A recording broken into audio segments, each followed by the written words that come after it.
Good evening, everybody. On behalf of the Athens community, I would like to welcome you to this public forum to discuss the expectations of our community this weekend and in the future. I'm Ron Lucas. I'm the Deputy Service Safety Director for the City of Athens, and I'm also a proud alumnus of Ohio University. Go Bobcats. In a few moments, leaders within our community will be speaking with you. After their addresses, we will open up the floor to a dialogue period. During that period, we will answer any questions and carry on conversations regarding our community. It is important that these conversations remain civil and focused on productive content. At this time, I would like to introduce our first speaker of the evening, Mayor Paul Weil. Mayor?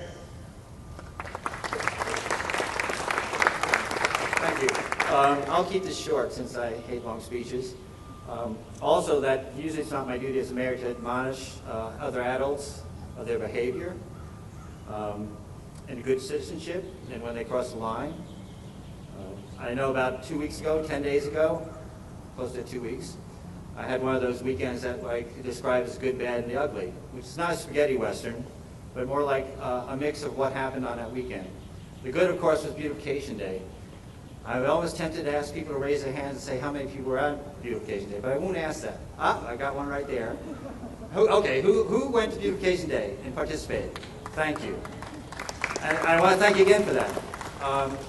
Let's get to the bad and the ugly. The other part was Palmerfest. I saw a lot of debris there, a lot of bad behavior, and worse yet, I had to call it a riot, which to me is the ugly part. It's a tool in my tool chest. It's something I didn't want to use. I don't want to have to use it often. That being said, my job is to do public service. I am a public servant. Part of my job is to make you safe, all the citizens, give you services, water, sewer, roads, but also, as I say, it's a question of safety at times. Part of your job as citizens is to honor the social contract, obey the laws, and hopefully you'll leave the city better than you found it. It's not my job to actually educate you on the laws. Most of the laws are pretty evident. I mean, it's, the golden rule is do unto others as you'd like them to do to you. But at the same time, there is an expectation of civility. There's an expectation of, I say, commitment to community. So it costs us resources. And again, that means it doesn't go elsewhere. The fact that you're all here is a resource. The fact that you're paying attention is a resource. And I don't take that lightly, which is why I'm going to keep this short. But again, there are expectations. And I hope that we don't have to have repeats of what went on 10 days ago. Thank you.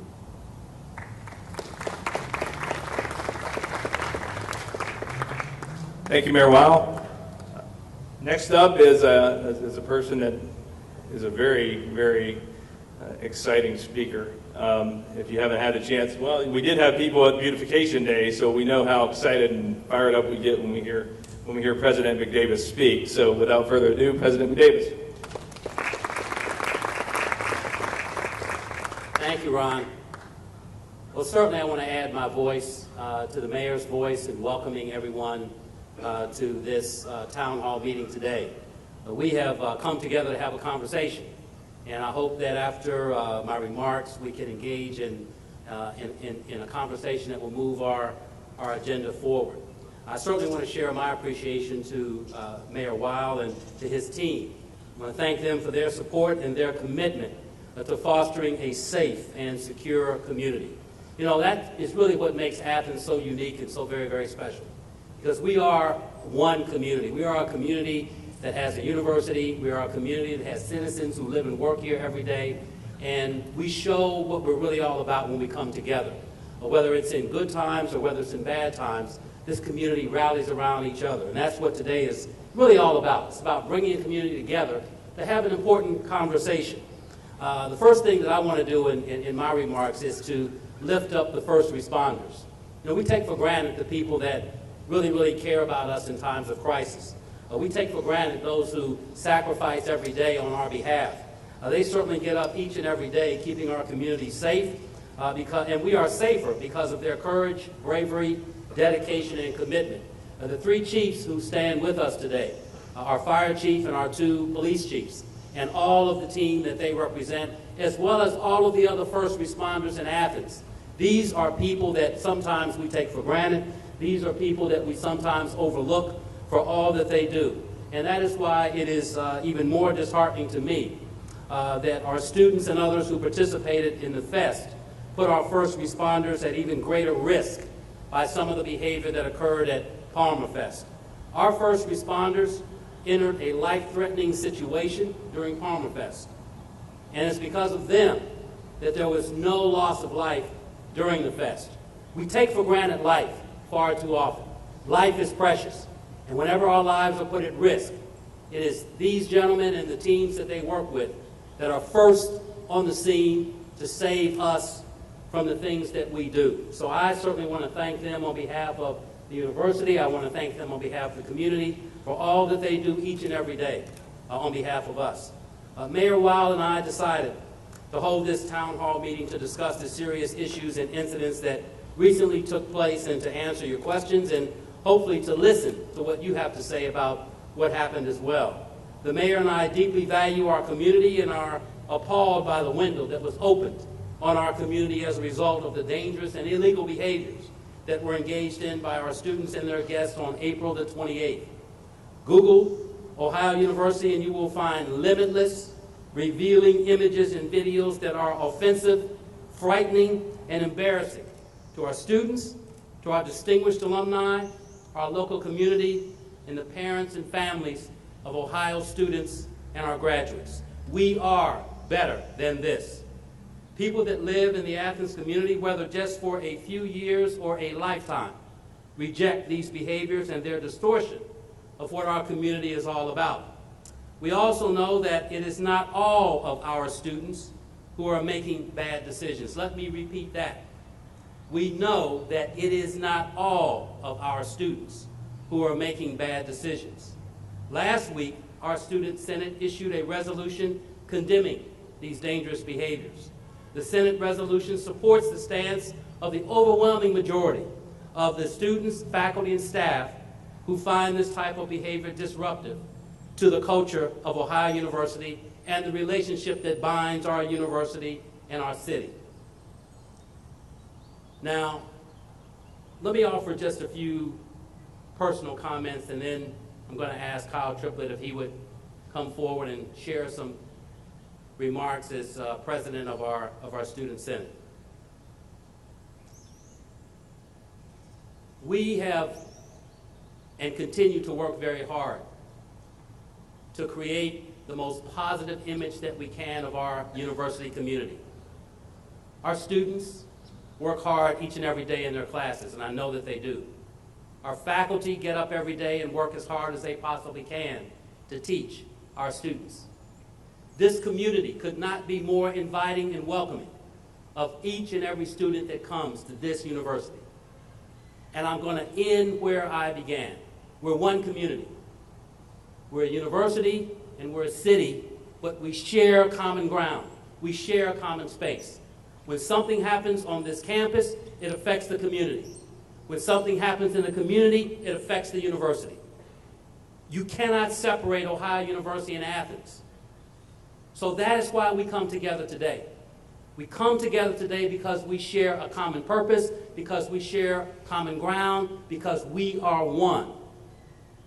And I hope that we leave this town hall meeting today with a greater sense of one community, with a greater sense of who we are and how we should behave. And any of us that invite guests to our community, they must come with the understanding that they have come to a unique and very special community. It is our community. We treat this community like we treat our family homes, very sacred. You act as we act when you come to our home. You don't come here and act as you would not act in your home. And our guests who come here do not act outside of the parameters of what we have set as a standard of behavior. On our campus, we talk about our 5 C's with students all the time. Each and every student hears that at orientation. They hear it each and every year. There's a meaning There's a purpose. We talk about the 5 C's. So let today be a day when all of us focus on what we're all about, when all of us focus on what we want this community to represent. We want this community to represent the best of who we are. Not the worst, but the best. So with that, let me ask Kyle Triplett to come forward. Chris, I do apologize. I'm going to ask Chris to come forward in Kyle's stead and speak on behalf of Student Senate. Thank you.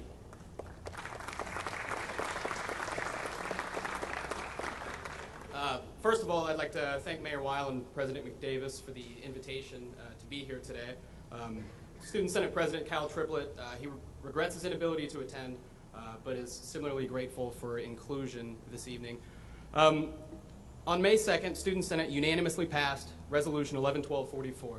Dr. McDavis alluded to this. This resolution laments last weekend's horrendous incident on Palmer and condemns the disastrous behavior displayed by Bobcats and their guests in attendance at the fest. This behavior is wholly unacceptable and is completely incompatible with the values of Ohio University and the Athens community.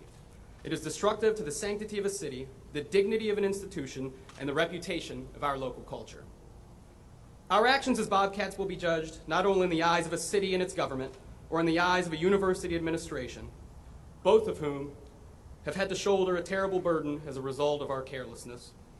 We will also be judged in those eyes more difficult to avoid, those of our peers, and even those of our character. While I commend today's solidarity, I wholly regret its necessity. It is incumbent upon every member of our community, especially the students, to protect this community's sanctity. It is thus up to us students to redeem ourselves in the eyes of some of those we so carelessly afflicted, the police department, the fire department. I'm confident in the knowledge that most of my student peers share my reverence for the great ideals that have made this place our home. I am also confident that we will mobilize to repair this recent disgrace and once again behold the fruits sown by cooperation. Thank you.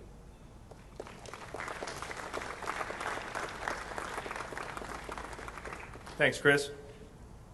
Our last speaker before we open up to discussion and questions is the Service Safety Director for the City of Athens, Paula Horan Mosley. Paula.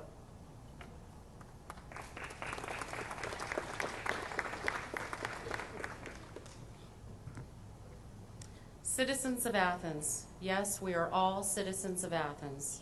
I am the Service Safety Director for the City of Athens. Let me begin by saying that I am a proud alumnus of Ohio University. I am married to a proud alumnus of Ohio University. I have 2 daughters who are proud alumni of Ohio University, and I may, just may, have a future, my 3rd and final Bobcat here in 3 years. Essentially, I am OU, and I am an OU mom. I want to share how I've fallen in love and lived my adult life and raised my family in the Athens community. I too came here as an undergraduate in 1970-something. I fell in love with the campus, the beautiful surrounding hills, and the wonderful things that make Athens, Athens. I was fortunate to find my soulmate, my husband who was pursuing his master's degree, and Athens became our home for our life together. We have raised and are raising 3 children, and the allure of Athens remains. The opportunities, the education, the culture, arts, recreational gems, and scenic beauty are all interwoven to be a perfect place to raise a family. Again, I am the Service Safety Director for the City of Athens, and am ultimately responsible for the safety and security of all residents of Athens. My job description also includes to enforce all laws, rules, and regulations of the city and state of Ohio.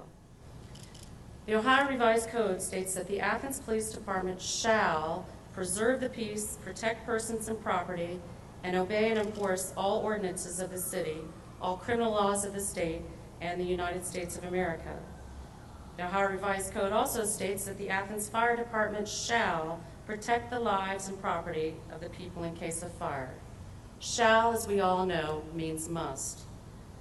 The Athens Police Department, Ohio University Police Department, and the Athens Fire Department are committed to the protection of all, and we shall assist them in their endeavors. So, here are the laws, here are the rules. Roofs, stay off. Porches, don't overload. No fires. No outdoor fires, no outdoor burning. The public right-of-way must remain open. This includes the sidewalk directly in front of the property you live. No fences, no glass. Make your party a glass-free zone. Trash, clean it up. Capacity, capacity, capacity. Contain your property. These events also result in overcapacity for houses and lawns. Do not allow your house to host a nuisance party. It is your duty to control the premises. The Athens City Code states that any person who is an owner, occupant, or tenant, including who either sponsors, conducts, hosts, invites, or permits a party, is subject to this rule. Penalties. First offense is a minor misdemeanor. That'll cost you money. A second guilty offense is a fourth-degree misdemeanor with a possible 30 days in jail. Let's not put that on our resumes. Finally, I would like to reiterate the earlier sentiments of condemnation of the behavior by many at the unsanctioned multi-house party approximately 10 days ago and recognize Student Senate's resolution and all of you in attendance. We count on each and every one of you to do the right thing. This is who we are. We are OU, and we are the beloved city of Athens. RESPECT. That is what we as a community are seeking. Thank you.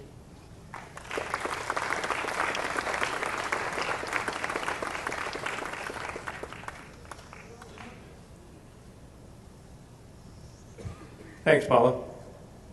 That concludes our speakers. At this point, I would like to open up the floor for dialogue and questions. If you have a question, I'll do what I can to hear it. I don't have a mobile mic, but I'll repeat the question and try to direct it to the appropriate person to answer it. All right, any questions? So I just wondering with, so for instance, on the city's part, we had the noise ordinance, and last July, the city council voted unanimously to weaken the noise ordinance. In light of Palmerfest, the university issued an email to faculty and staff asking us to volunteer our time as Green Jackets with Millfest. So it seems that you're willing to initiate a dialogue with the rest of the community, but this small, destructive subset of students, you're not willing to take a hard stand against. So how can we expect any changes to occur if you're not harder on this group of students? If your position is always to acquiesce, how do you move forward? The basic of the question is being more being tougher on the smaller subset of the student or the people that are committing the behaviors in the community. Is that correct?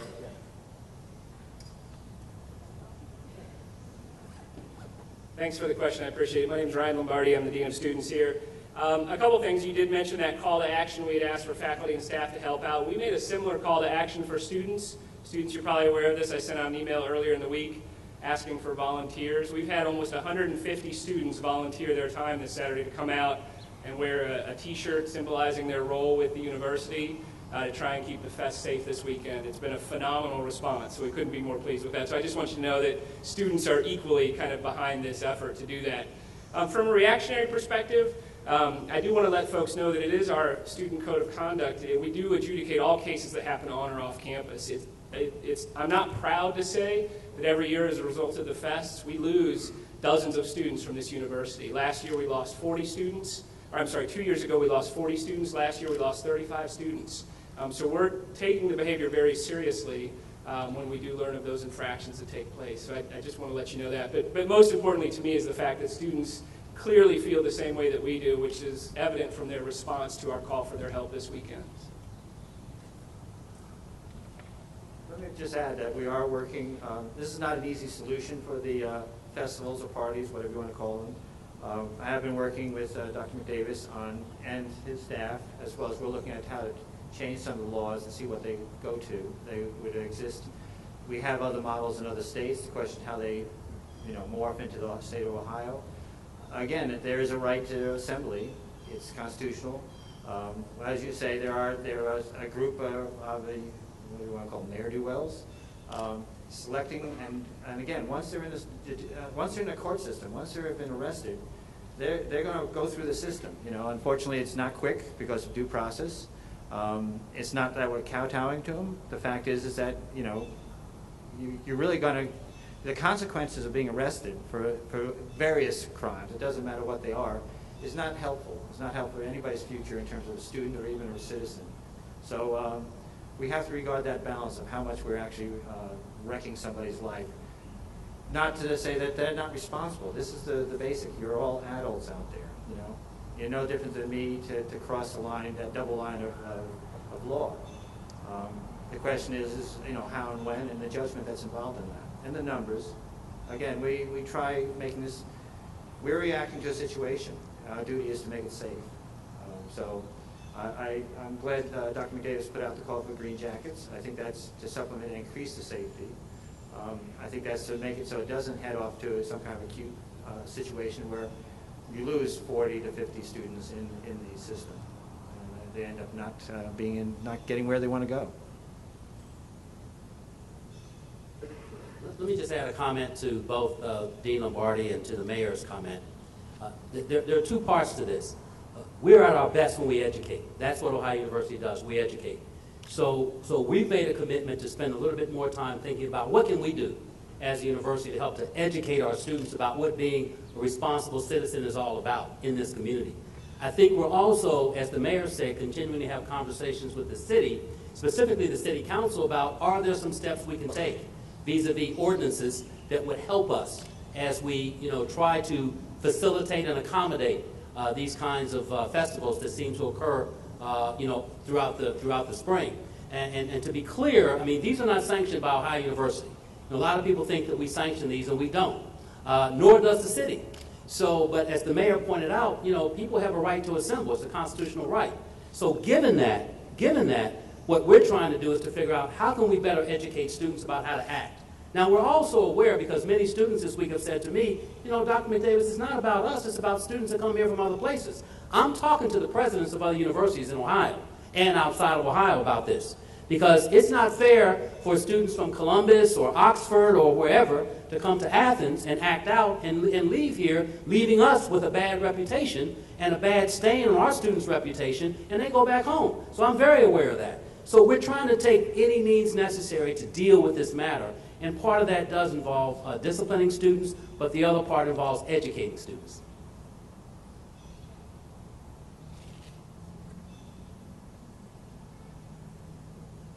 Next question. Anybody else?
So my question is, how do you justify this constitutionally protected stuff?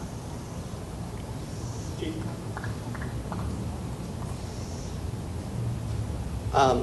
I'm Andrew Powers. I'm the Chief of Police at Ohio University. The answer to your question is you're right. Disorderly behavior and riotous behavior is not constitutionally protected. That's absolutely right. But what we have to respond to is actual behavior, not potential behavior. So the right to assemble is protected. And we can't prevent people from assembling. What we can do is address the assembly if it becomes disorderly, which is what happened 10 days ago. And then we responded.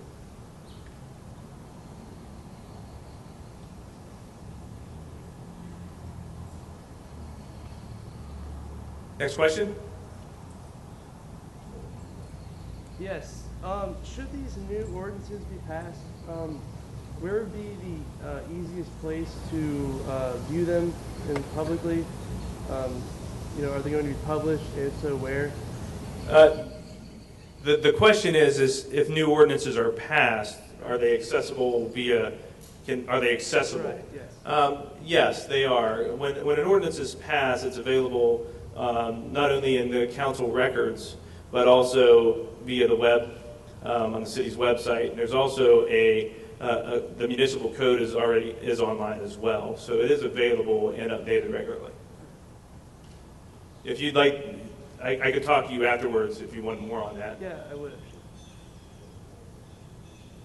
Have the city and the university considered working together more to go back to, I know before Palmerfest took place, the university held Springfest and had a sponsored event that didn't have so much of the riotous behavior. Has a return to that sort of sanctioned event been considered as a way to prevent the stuff that happened at Palmerfest from taking place again? The question is has the city and university taken steps to bring back events like Springfest was a sanctioned city event and university event? That's a great question. Monday following Palmerfest, we had a couple-hour meeting over in Cutler. The mayor and many of his team, and we brought some folks from the university together. This was one of the things we talked about. I know that Dean Lombardi was there. We talked about maybe working with Student Senate to see if we might generate for next spring something that could actually be on campus that was a spring festival that was actually sanctioned by the university with the university and city working together. So yes, we're having that conversation. We put everything on the table. As I say, what we tried to do from the standpoint of the university was to say, what can we do, to help diffuse these fests in the spring. And of course, the city said the same thing. So we're having continuing dialogue about what we can do. So that is one of the things that we're talking about. I know that Dean Lombardi, through the Division of Student Affairs, working with Student Senate, we're going to continue to have that conversation for next spring. And our hope is that we can, get through the balance of this spring with safety and security being very, very high, if not the top priority on all of our lists. Again, we reviewed a lot of different proposals. Everything that revisiting our idea of actually registering block parties, that was discussed about 3 years ago. We brought it up in my administration. It was pretty much nixed by many of the neighborhood associations. The concept there, of course, if you had a registered sanctioned block party, and a mechanism would require going through council, or a mechanism that council would see. City council has control of the streets. Close it down for International Street Fair, as an example, or the Green Day Energy Fair. So one of the questions and mechanisms that we discussed, of course, is if we had names and registration and we have people who are responsible for the party. And that comes down to just not the block parties, but the actual houses. And that's really what's up for you as the students. You should know who's in your house and who's visiting and who's in, if you don't have control of your house, that could be a problem. I mean, whether it just, starts to smolder a little bit, or the fact that, you lose your valuables. But the idea is that if you have problems with controlling your own house, we have the bigger problem, controlling the house that's now have control, or the series of houses. We discussed registering house parties, again, the right to assemble, what the limit, when is it, the conversation. At 25 people, is your bathroom going to function anymore as a bathroom? Do we need to say we need to register that so you can at least purchase a porta-john? These were the extent of the discussions that were out there, as well as, you say, Springfest. So we had a long discussion of that. Of course, there's actually, a component I've had to listen to, and I have to admit they have traction saying, why are we spending $40,000 to $50,000 on these festivals? Why not just bring the hammer down and bust all you guys? And that's it. It is a costly resource. It's a dangerous situation. Chief Troxel mentioned the fact that several years ago when we had at the High Fest, 2 people died in a fire there. That was a repeat of, and really, I think they were too intoxicated to hear the alarms go off. These are the dangers. We skirt a danger any time one of these things go. I mean, I was young once too, so I understand the party attitude and where it goes. But there is a point where it's not responsible, where it's destructive. And that's, this is part of your learning experience too. Hopefully not that you survive it. And I'll tell you the truth, I have people who didn't survive high school, my contemporaries. I'm sure some of you do as well. So the question is, we're the survivors in one sense, and we've learned. And hopefully, you learn without being dragged through the court system, or learn without losing a leg or an arm or a life. So we're looking at options. We've been having that discussion. In terms of your answer about how laws would be put together, it comes through council. They do a committee. They do 3 readings. It'd be on public notices of that. You could always call up your representative in one of the wards or at large. There's a smattering of them here. I see Chris Knisely over here. I see Jeff over there and Jim Sands over there. So these are your representatives. If you want to find out what's going on or even put your 2 cents in, we're an accessible government. We're a small city government, and we're trying to keep you and everybody safe, as well as, again, $40,000, $50,000. That's a chunk of money to take and throw just to protect some outrageous behavior. So really, you're supposed to be looking at your friends that come through, your visitors. If you didn't invite these people, don't put up with them. If you have problems with them, call the cops and tell them that they send them away. I mean, that's it. That's one of the reasons why we're there.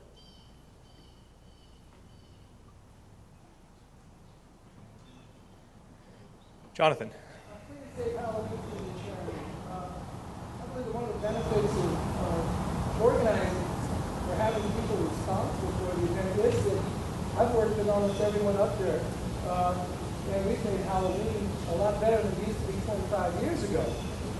It's just so much more sobering and more realistic to sit down with the mayor, the chief of police, the captain of the fire department chief, and discuss the things that could potentially happen. And it gives it just much more responsible behavior, because if you just leave it up to them, they'll do whatever they want. But the more I interact with the city and all the people who run the city, the more I learned and adjusted things so that we did make the changes that were necessary, so that we don't have so much of the things that seem to be occurring in Palmer Fest. We had Palmer Fest in the early 80s when I was a college student, and it seemed to go off a lot better, but we organized it. There were people who were responsible for their behavior, and whether it's out of town, I've heard it's out of towners since I started going to college here. Whether or not you have Spring Fest or East Green Weekend, West Green Weekend, South Green Weekend, that's a matter of finances. Now, how we run Halloween committee is I go out and get sponsors. Again, if these Palmer Fest kids had to get a sponsor to pay for stuff, those sponsors wouldn't stand for it. They wouldn't put up any money to run it. Now, I don't know where the money comes from to run that kind of event, but looking at it as an organizer for Halloween, we made it better by organizing it. I don't think these kids want fires. I don't think they want people shutting down their party.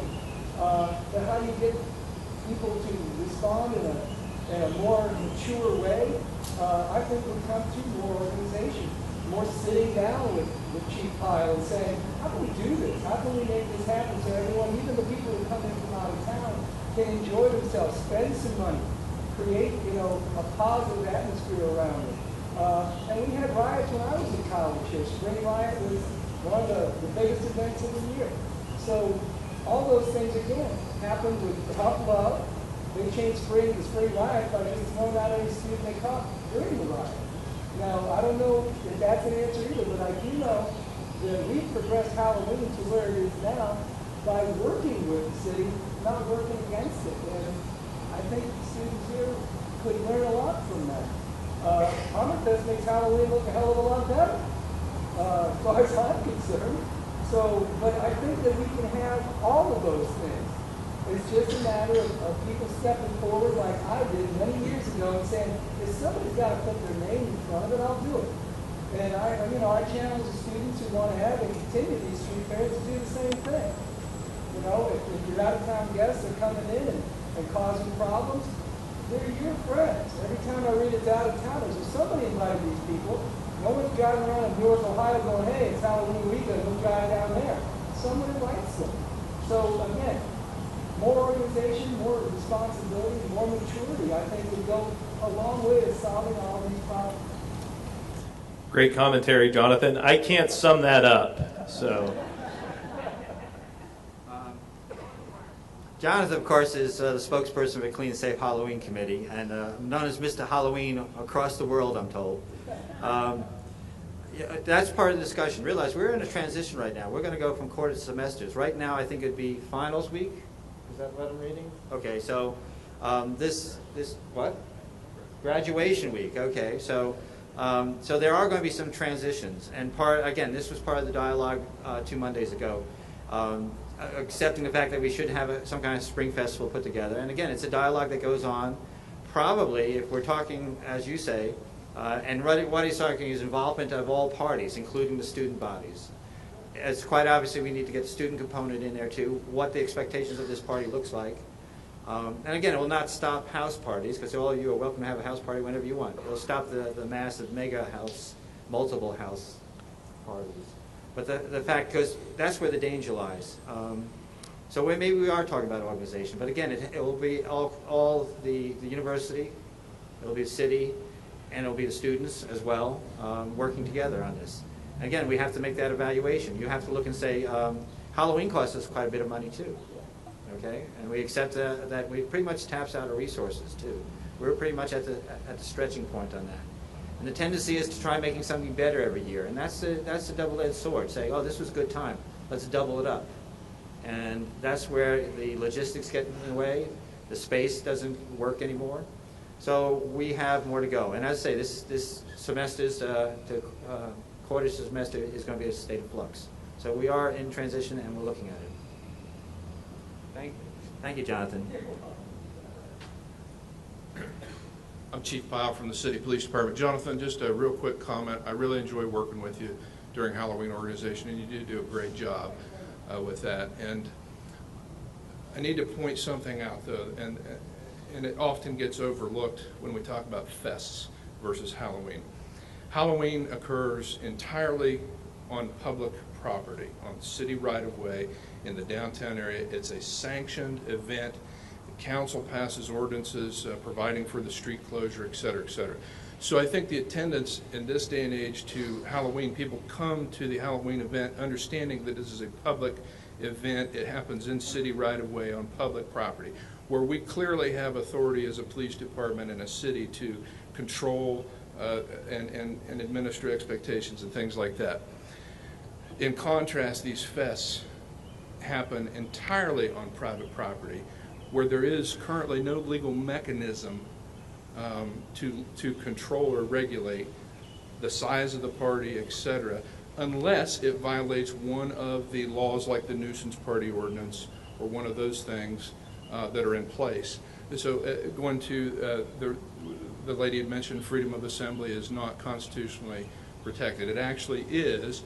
Its riotous behavior is not constitutionally protected. And so you have to allow for crowds to assemble if they're reasonable, and it's in their actions that we would then take action if it's against the law or a violation of somebody's constitutional rights. And that's often the dilemma that the police department faces in attempting to police these fests, in that there's private property issues going on that at some point begin to affect public right-of-way, and that's where we get involved. So big contrast between Halloween and the fest. I just wanted to point that out. You've got a lot of great points. As Chief Pyle said, obviously the Palmer Fest, for instance, does take place primarily in private residences. But from an organizing standpoint, since it is students that rent these residences, obviously students would need to play an integral part. But I think Student Senate would be a good starting place, and that's a conversation I'd love to start with you. Great, thanks.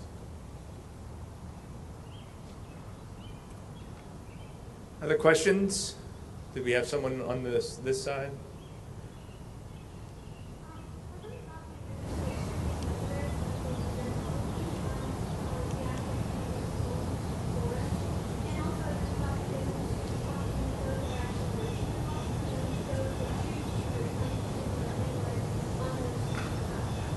So the question being, has anyone given consideration to registering guests for the events?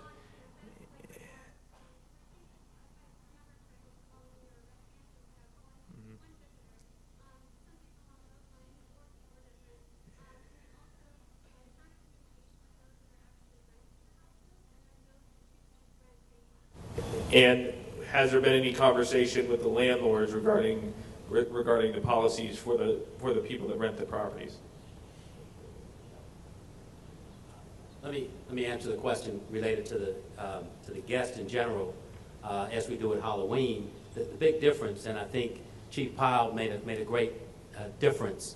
When visitors come for Halloween, we say that you can only have one guest in your residence, and you have to register them. Palmerfest and all the fest happen on private property. So unless a student and his or her guest is on the campus, it's not under the jurisdiction of the university. And let me ask this question because you brought it up. How many landlords are here? How many landlords are here today? See, that's part of the issue. Part of the issue is that we have folks that rent property, private property, and it is private, I acknowledge that, but students understand that no landlord's going to show up. I mean, I don't think any landlords came to Palmerfest, but they sure collected the rent at the end of the month. So my point is that we would love to have more control of the visitors and the guests that come for the festivals. But because most of those occur on private property, it's outside of the university's jurisdiction. If any student living on campus, and we have had that conversation, if any students on campus invite guests during the festival weekends, we're certainly looking into having those students register from this point forward. So that's another topic of conversation we're going to have. But this issue about students living on private property and what we're doing, and I want to say this, that part of what I said earlier about education is so important. We have a parietal rule at Ohio University. You live on campus for 2 years. And more often than not, the first time students have lived away from home and outside of kind of a university jurisdiction is their junior year. And we unleash those students on the community. And many students, in fact, the majority of students understand that when I live in a community, I have a responsibility.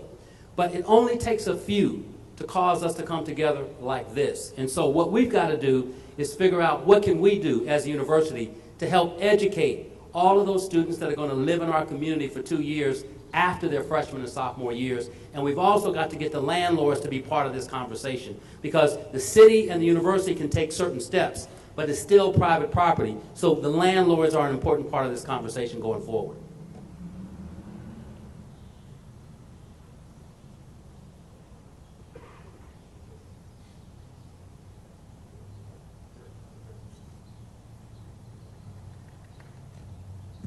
Good evening. My name is Bob Troxel, Fire Chief for the City of Athens. I've been in the fire service for about 40 years. And I just wanted to at least indicate one fact that we know is that we have either one or multiple arsonists in our community right now. We are extremely concerned about this in light of the fire that we had at Palmerfest. We're concerned for a number of reasons. One, from a safety perspective of the individuals who reside in those structures, especially at the early morning hours when everybody is somewhat incapacitated. We're concerned that some properties may not have working fire alarm systems such as smoke detectors. And I would certainly encourage each of you, when you go home, check those smoke detectors, make sure they're operational. They can save your life. I think in the 40 years of being in the fire service, probably the most difficult week that I experienced, and I can tell you I've experienced many tragedies in those 40 years, was the week following the fire deaths that we had on High Street at Highfest. It was extremely troubling to try to answer the parents' questions of how and why those two kids died. The one young lady was ready to graduate in the spring graduation. So please be careful. Check your houses. If you have guests coming in, talk to them about where they put their cigarettes, just simple things. Don't light candles. Try to make this an extremely safe week coming up. And I think we'll all be much happier if we get through this without any tragedies, and look forward to graduation.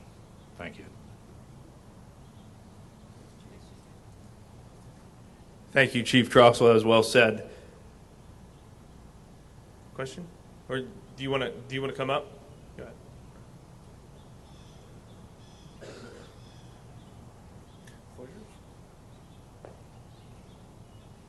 Thank you. My name is Brett Adams, also a proud alumni of The Ohio University with 2 daughters graduating, walking next month. I'm also a local developer who has a great interest in seeing all of these issues resolved. And I will tell you, I've been very, very vocal and critical of the city, in my opinion, not working as closely with the university as they should have. And Mayor, you have proved me wrong on this case. You have the greatest president in the country in Mr. McDavis. And I will tell you that the mayor and I have had some great disagreements. In fact, I sued him. But I can tell you this. I know that he has the best interest of this city at heart. There's no question that he wants this to be resolved. Now, and I appreciate the time. My comments and the reason I came down today, and it's a suggestion, and I'm a lawyer who, by way of background, who sues police officers and have sued cities previously. My suggestion is, and the man who so eloquently spoke about getting people together, this requires the police department to work with the student body. I don't think it's necessary to have a show of force every time there is a festival. It is not necessary to show up in riot gear and mounted horses.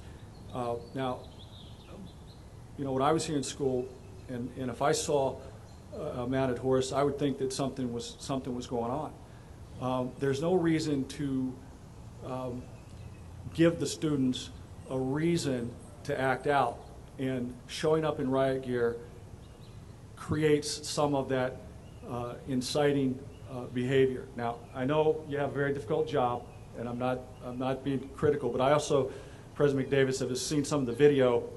Not all the video is good on the way in which some students were treated. Okay, you don't slam a head down with a kid in handcuffs that's already on the ground. Now, it's a suggestion that maybe the police department looks at tactics a little bit differently than what they have in the past. And I thank you for your time. I respectfully disagree with Mr. Adams' comments regarding the actions of the police force. They were necessary. They did their job. Everybody's safe.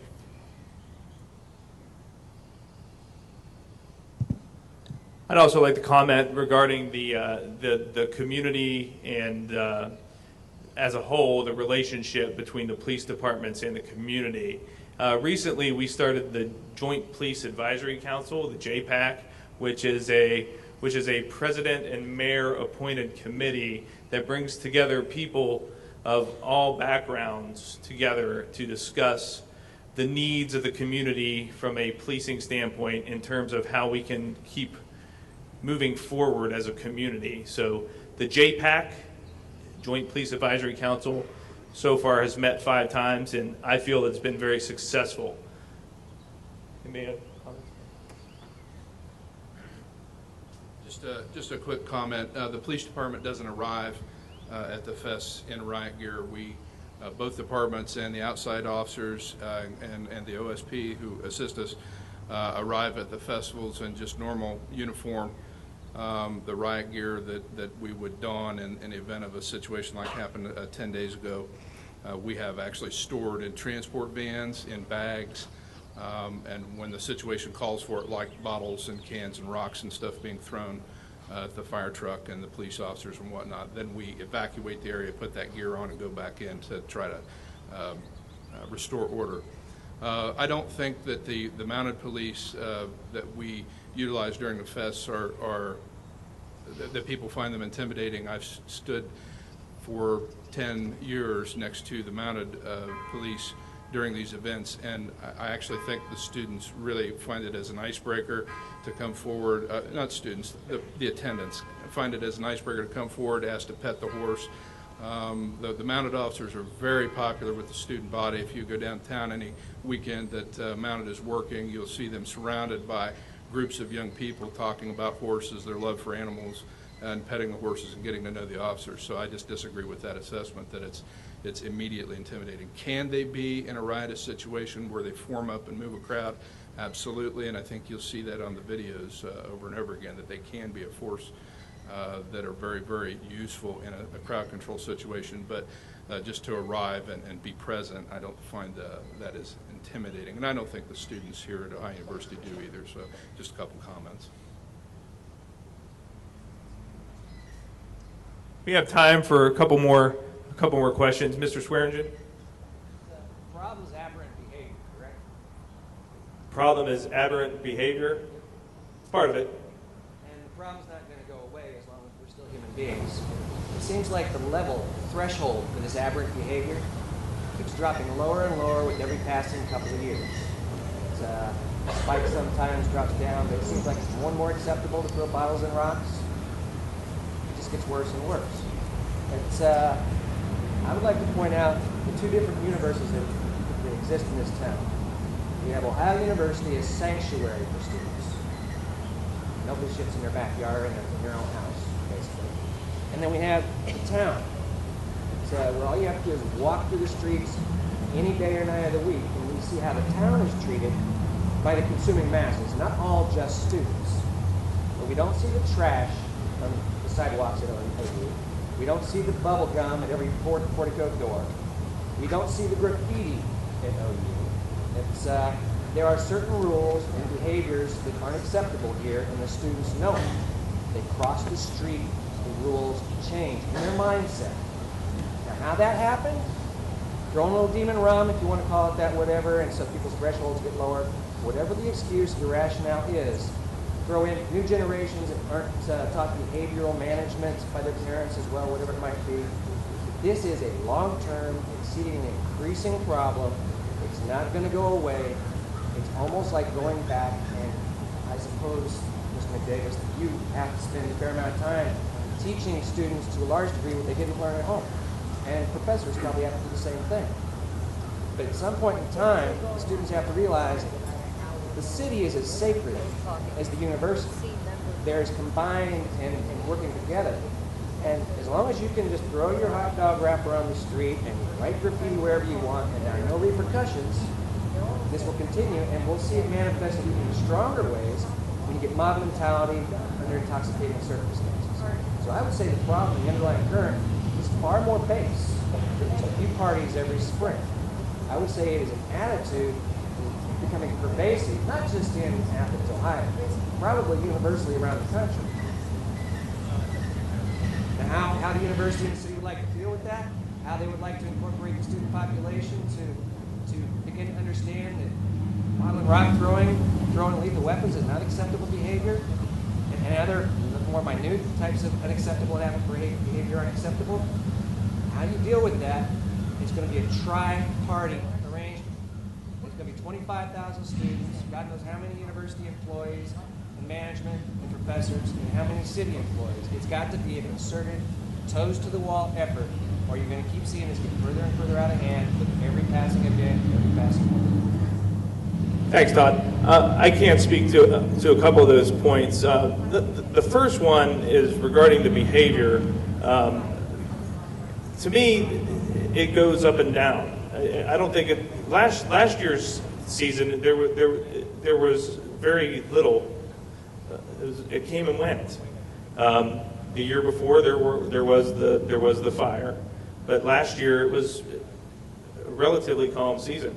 And regarding the behaviors in the community, I think that we have done significant efforts in reducing the amount of graffiti with our community service program. As a matter of fact, I would argue that it's been significantly reduced to the point where I rarely get a phone call. Secondly, you yourself have implemented the program uptown regarding the gum, which was very, very useful and very helpful. And I think that we as a community came together and did something about that. And then we see activities regarding the entire community like Athens Beautification Day, where we come together and there's 800 volunteers and we go out and do things for the betterment of the community and to make it look nice. So yeah, I think there are still some problems, but we have Tyler Craig on board, who's our solid waste inspector, litter control officer. He's out there in the community, he's very visible, and he's doing a lot in terms of reducing the amount of trash that's visible. And there are fines for those behaviors if people are caught doing them. So I think we are doing some things. I would agree, though, that we still have some way to go, but this community is beautiful. And it doesn't matter if it's the campus or if it's Schaefer Street or if it's Court Street. I see a lot of beauty in this community. Well, I think everybody does, sir. It's just that the concerted, continual, never-ending efforts, you know, so I might volunteer for one project to set an example or to point people to what we've done. Can I do that as a lifetime vocation for the rest of my life? No, it requires help from everyone is what I'm saying. It can't just be an instance of one good year at Palmer Fest and 3 bad years. It's got to be a continual representation of the way life should be in Athens County. No matter what it is. It has to be continual, ongoing, concerted. Without that, it can't just be hit the news on one day, have a course go visit a week later or 2 weeks later, and then we're on to the next fest or the next year. We appreciate your comments, first of all, and those of everyone. Let me go back a bit and talk about this from the standpoint of what we're all about as a university. We're a residential university that has as its target audience young people aged 18 to about 23 or so. That's our target. Now, we have a lot of students older than that, don't get me wrong, but our target, 18 to 23. Now, I'm going to speak as a president, and I'm going to speak as a parent. First, I'll speak as a president. We are taking what you said, and we've made a commitment. We're going to have the conversation. The city and the university, we started with a memorandum of understanding, which this community has heard a lot about. That was a big step forward. We moved away from just an exchange of words, a handshake, a pat on the back. We're writing things down. Where do we agree? Where are those areas where we agree? Now, to your point, we need to get students involved in the conversation, and we will. We will. It'll be a continuing conversation that will involve as many people that want to be part of that conversation. We'll do that. The other point I want to make is that we've had through the university, I talked about our off-campus housing, we've had a lot of students who've worked as community assistants who have helped to work with those students who live off campus. We beef that up. We will continue to have a staff of people who work with our off-campus students. So this is one of those efforts where we're going to use every means available to us to put our arms around this situation and to make it better. To not only make it better for the community, but to make it better for our students. I want to speak as a parent, just for a moment. I was privileged to have 2 sons. And I thought that growing up, I had helped them learn everything they needed to learn by the time they turned 18. They both went off to college. Little did I realize that all that I had taught them didn't actually stick as I thought it might during the years they were in college. Some of the things they did, in fact, some of the things that I did right here from 1966 to 1970, I'm not real proud of. So all of us maybe have stories to tell about growing up. So I get the fact that folks 18 to 22 or 23 don't always do the things that we would like for them to do. Those are teachable opportunities. Those are teachable moments. I think what this represents to me is an opportunity for us to teach better, to teach more, but also to keep open the conversation. I mean, I am so delighted that so many have come to this town hall meeting. We have the city here, we have the university here. We've come together. because all of us have feelings about what happened. But what we've got to commit to today, and I agree with you, is not just to leave it at today. We need to continue to have the conversation about what can we do together so that we make our community a place that values respect, that values civility, that values safety, that values all of those characteristics that we think are important. Because at the end of all of this, my hope would be that many of the students who come today and those that are not here will leave this university as better people. That we will have taught them many things, but they will leave here as better citizens. If we can accomplish that, we will have taken a bold step toward removing the issues that you described. Because in many ways, I agree with you. There used to be something we taught in K-12 called citizenship. I don't know that we teach citizenship anymore. But that was, I learned that as a high school student. So I came into the university with an understanding of what a citizen was all about. I'm not sure that students come with that today, but you know, it really doesn't matter. What matters is what we can do together as adults in this community to help these young people understand what being a citizen is really all about. That it's not about me, it's about us. That it's not about I, it's about we. And when we can help young people understand that it's about us, that it's about we, I think we will have accomplished a great deal. So I'm committed to that, and I think I speak on behalf of all of my colleagues at Ohio University. We're going to redouble our efforts to move this initiative forward.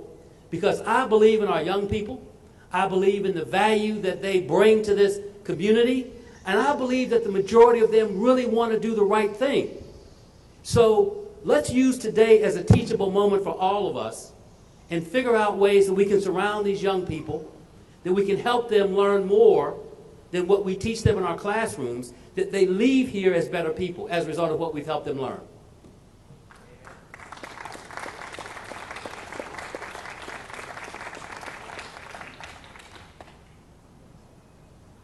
I couldn't say it any better, so I'm not going to say much more than that. I do want to thank the university. They have community assistants out there as peers, educating the population out in our neighborhoods. It's an ongoing process. We realize every year there's a new crop of students. It's part of an education purpose. It's all up to all of us. And I say I'm going to stop there because he said it all. And thank you.